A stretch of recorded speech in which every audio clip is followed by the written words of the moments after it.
get up here and sing, maybe. Yeah, I would have said, like, had the Cubs not won that World Series, then for sure the Pope would have had to have been a Cubs fan, because that is the longest suffering fan base. So. You wouldn't have been able to get away with that. Yeah. Okay, guys, we are back, and we are with our second game changer today. Thank you again for everyone joining us today. We really appreciate it. For everybody out there on the interweb who's watching us live, we appreciate you. Thank you for joining in. All right, today we get to talk. We're going to talk all fun things, tech, cybersecurity. Guys, I know at the surface that sounds boring, but someone who's actually at the dealership who's been affected by this, and I know many of you in here may have been affected by this by another 3-letter name company that I won't say out loud because they're probably watching right now. I will. Okay, he will. Guys, Meriplex is a game changer because they actually get what dealerships need. All right, fast networks, ironclad security, and systems that don't crash on a Saturday. From FTC compliance to rooftop scalability, they're IT partners that keep your operations bulletproof and your sales team online. All right, today, guys, we have Armanio with Meriplex. Take us away, sir. Big round of applause. Thanks. Thanks, guys. Really excited to be here. So, as he said, my name is Armanio. I'm the vice president for Meriplex. We are a nationwide MSP and MSSP, managed services provider, managed services security provider, about 700 employees. So we're kind of the big guy out there. I'm also in charge of our nationwide auto retail dealer practice, so across the country. I sold cars a long time ago. Loved it. It was probably the best job I ever had. I'd still do it today if the hours weren't absolutely horrible. I don't know how you guys do it, but but I've been in technology a long time, and it just dawned on me that you guys have a reputation to uphold in your community, right? So let me first start off by asking, how many of your dealerships sponsor a softball team, the local high school, get ads and pages for things like that? I mean, a lot of you do, right? I think probably a lot of your owners have been in business a long time, are parts of the Chamber of Commerce, consider themselves and the business to be pillars in the community. And why do they do that? Is it just for altruistic reasons? Like they're just trying to be the best people they possibly can? I'm sure that is partially true, but in reality, you do that because the better your reputation is in the community, the more business you get. And at the end of the day, repeat business in the car dealership world is a big deal. Out of all your car sales, how much of it comes from repeat business? Give me a number. 30%? 30%? I've seen it anywhere from 15 to 45. So I think it really depends. But let's say it's 30%, right? That's a big number. Your monthly number, 30% of it is your sales guys calling the people they sold cars to 2 or 3 years ago, or leases coming back. Or when I sold cars, I spent most of my time in service, right? And I think my first month I sold 30 cars and 15 of them came from service. So we don't Well, it's been a while, but it was a good way to sell cars. So the reputation is what drives a lot of your car business. I think it's the difference between making a month or not making a month and blowing it out of the water with some of your bigger dealerships. So I have a little scenario for you, right? Friday night. Everything's going well. You guys sold a bunch of cars. Sales guy finally gets to sit down after closing a deal, and he gets this email. Looks pretty good, right? Nothing wrong with that email?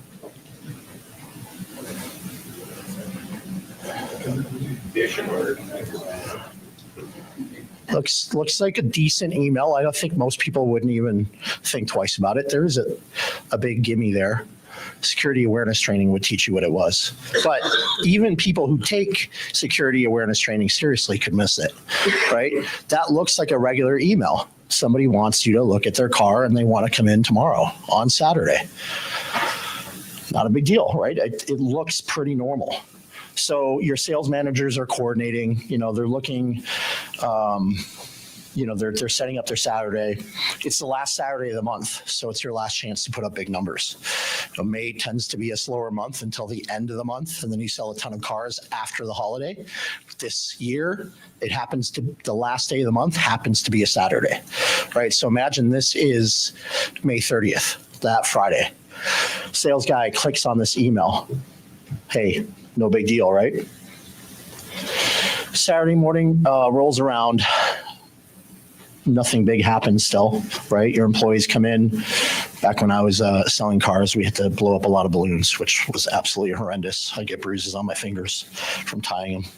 Do they still do that? They still do. Set up the popcorn machine, coffee, all that fun stuff. So eventually the managers sit at their desks and run through turn their computers on to check appointments and scheduling. And the next thing they see is this. Right? $1 million in Bitcoin. Yeah. You know how, I'm going to tell you guys a little story. There's a company out there called Conti, C-O-N-T-I. They're a Russian hacker group. They're a ransomware as a service company. They run just like any other regular company. There's an interesting reason why we know this. They have a CFO, they have a CEO, they use Zoom info. They look up your dealership and they see how much revenue you have, and they know exactly how much to ransom you for because they know how much you'll pay based on your revenue. The reason we know this is because some of their employees were Ukrainian. When Russia invaded Ukraine, the Ukrainians gave out all their information, right? It was kind of a big insight into the hacking community. All they do is find vulnerabilities, and then they sell that information to somebody else who ransoms you. They don't get paid for ransoming you. They get paid for selling your information. It's crazy, right? So this happened 7:42 a.m. $1 million in Bitcoin. What are you going to do? Your CRM fails, your DMS is inaccessible, the screen flashes red on everybody's computer, right? All files are encrypted, you got to pay $1 million. Panic spreads, staff scrambles, you can't even print a repair order. Your dealership is dead in the water. One of the busiest Saturdays of the year, probably. So, I don't have to go through all this. Alex, I hope nobody's named Alex. I did this last week and somebody was named Alex. I'm sure Alex, your IT guy, is super good, but it doesn't really matter. He's a one-man show. Or maybe you have a team of Alexes. It doesn't really matter. This really gets you in trouble, right? On average, it takes 17 days to recover from ransomware. How long did it take CDK? A couple weeks, right? So meanwhile, news breaks, right? So it's not even necessarily that you're on the 5 o'clock news. It's that people have Facebook groups. You guys carry a lot of information. What do you need from a buyer? Social security number, pay stubs, addresses. The amount of information you need is enough to steal somebody's identity easily.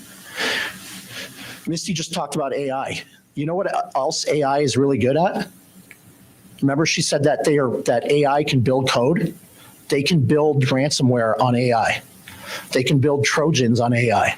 They can build emails that are almost indecipherable from a real email on artificial intelligence. AI is a great tool and it can do a lot of good, but people will figure out ways for it to do a lot of bad.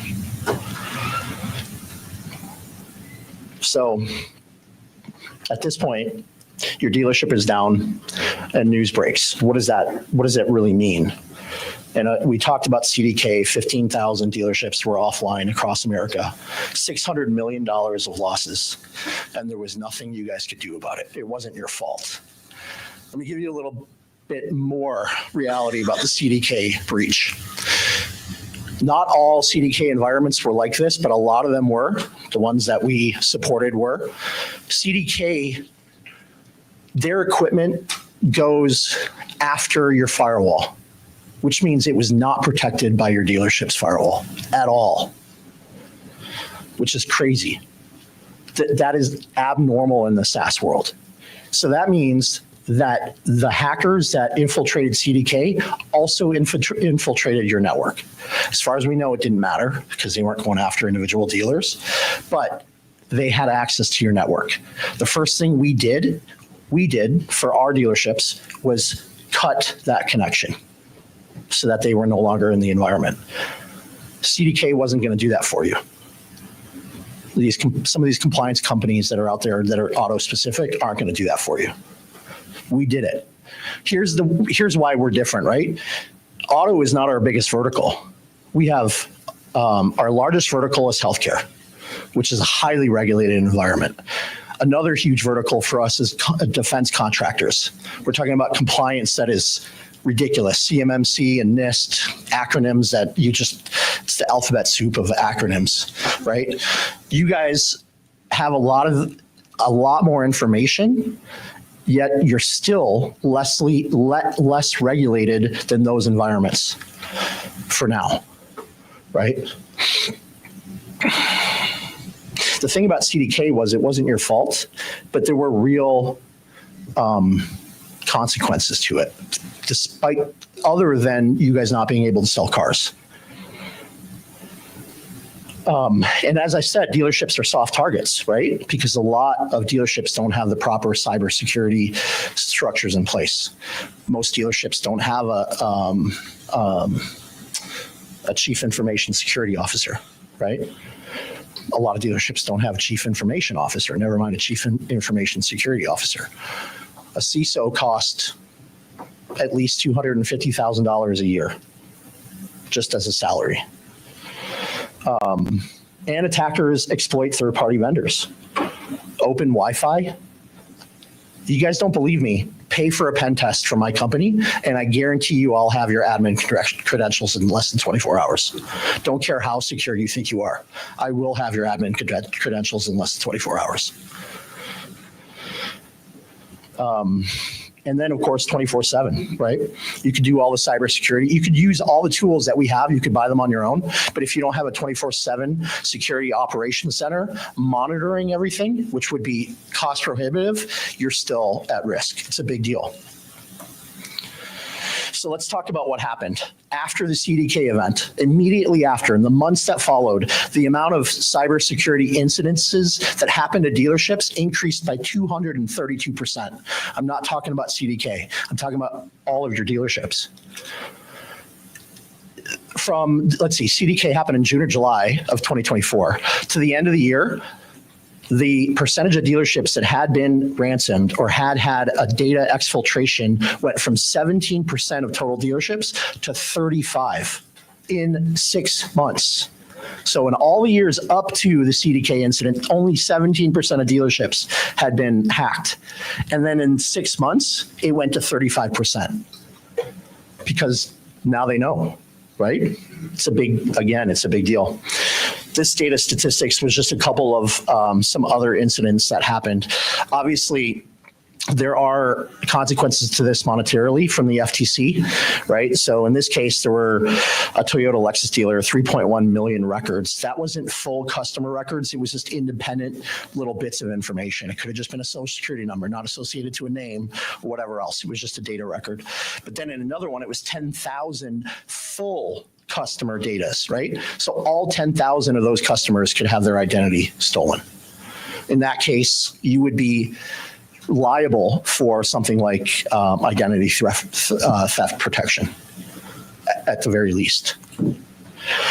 Cybersecurity spending, you see by 2030, $373 billion, and the revenue lost in 2024 for the cybersecurity breach across dealerships was $22.5 billion. It's a lot of money. One of the biggest problems is talent shortages, right? Dealership groups that lack in-house cybersecurity expertise was 70%. 7 out of 10 dealerships don't have cybersecurity expertise in-house. 71% just IT staffing issues alone, right? You just can't find the right IT people. Never mind cybersecurity, but IT people either. And one of the biggest problems is careless users that cause data loss and exfiltration. That email was pretty tough. The thing you guys didn't see, which there's two things here, right? The response in the email address, they asked you to respond to an email that was different than the one they emailed you from. That's a big give. That's a big one, right? So these guys are using Cyrillic letters sometimes, which look like regular letters.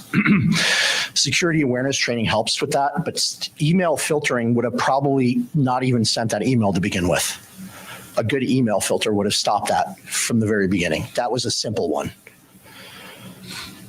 So the problem with talent shortages, by the way, it's not like if you decided today, because you heard my speech and you think, hey, Arminio's awesome, I need to go get a CIO. You can't find them. The reason is because you're going to be competing with IBM, Microsoft, Meriplex, AT&T, right? They're needed all over the place. The unemployment rate for these type of security professionals is negative. It's like negative 7%. So go get a degree in it if you want to change jobs, but it's tough to get. So the worst part is, and this was a recent study, that 84% of your customers won't buy from you again after a breach.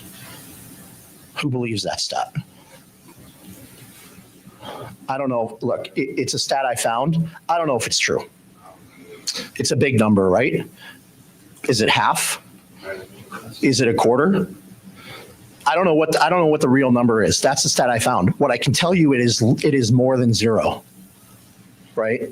How many have gotten an email, forget in the dealership world, have gotten an email that said your information was stolen and you're being offered identity theft, identity protection? Or you got some sort of email like that, right? Were you more or less likely to do business with that company again? Exactly. So it's a big deal. So this isn't an IT problem. It's a business risk. It's a leadership responsibility. It's your brand and your legacy, right? We talked about reputation. At the end of the day, the problem with cybersecurity in the dealership is there is no leadership, right? Because you don't have, in a lot of circumstances, a CIO. AutoNation probably does, but you don't have a CIO or a VC, so there's nobody pushing your ownership to get this. And for them, it's a cost center. And we've seen this, right? We've seen this in the healthcare world. But then when you get hit, it's a big problem, right? I mean, people lose their jobs. And if you're losing, let's just say 40% of your repeat customers because they no longer trust you, people will lose their jobs. So we like to consider ourselves a compliance first MSP, right? We are a full baked managed cybersecurity services company. We do all of IT, right? Completely outsourced or co-managed. The problem is compliance alone will not save you. You may have a compliance company that does your FTC safeguards, does GLBA, and does your state privacy regulations. All that's fine and good. But if you guys looked up Joe Smith tomorrow in your CRM, would you find a social security number? No? Are you sure? Okay. So unless you have somebody that's scouring your data and looking for that and erasing it, or at least putting it behind some sort of firewall, which we can do, you're not in compliance. Right? And right now, FTC isn't really pushing you guys on it yet. If I just take a look at where the auto dealership market is going compared to where healthcare is, for example, you're required by law, if you get ransomed today, to report it to the FTC. Everybody knows that, right? But they don't disclose that information unless they fine you. A lot of dealerships aren't getting fined yet. In the healthcare world, you are required to tell the government, I think it's Health and Human Services, that you were breached, and they advertise it. I can go on that website and see every physician group that was breached in the last 12 months. That's not the case yet with you guys, but it will be at some point, which is scary, right? So you'll need to prove your due diligence. We didn't know isn't a defense. Look, we are so sure I'll get to that in a second. Real protection is 24/7 monitoring from a live SOC, a security operations center, which we have. We're not the only ones. There's others out there, right? Encrypted backups, simulated attacks to train your teams, and a cyber response plan. That Saturday morning when you don't know what's going on and your computers are down, you need to know how to, what to do, how to get back from it. What it feels like when you're ready, like no scrambling, no just Alex. Well, Alex will fix it because Alex can't fix it. Alex could be a genius, but he can't fix it by himself, right? And your brand stays off Facebook. That's probably what I should change it to. So, what do you do next? I mean, if you guys are decision makers, I'd love to have a conversation with you. But if you're not, I think it's okay for you guys as leaders for your dealerships to ask who leads your response right now. Can you detect and isolate ransomware in minutes? We are so sure in our ability to protect you that we offer you a warranty, anywhere from $100,000 to $1 million. That's not cyber insurance. But you can reduce your cost on cyber insurance because we're going to offer you a warranty. You guys insure a lot, right? You have a lot of inventory. You have a lot of customer information. You insure the heck out of your dealerships. And this is just another way to make sure that you have uptime and that your name stays out of the news, except for good things, right? When you're sponsoring a team or whatever the case may be. But it is time to take cybersecurity as seriously as you take your profit and loss. So let's talk. We are a vendor. We have some of the biggest names in California and the rest of the country under our management. But let us come alongside you as a partner and just see where you guys are at. We're happy to do security risk assessments, which are pretty benign, but we can do a full penetration test. Sometimes penetration tests also include physical pen tests. We take a little USB thing, we'll put like GM salary on it and leave it in the car lot and see who plugs it into their computer. That is what people do. See what it is. See what it is. So look, guys, I came here to scare you a little bit, but the reality is it doesn't have to be scary, right?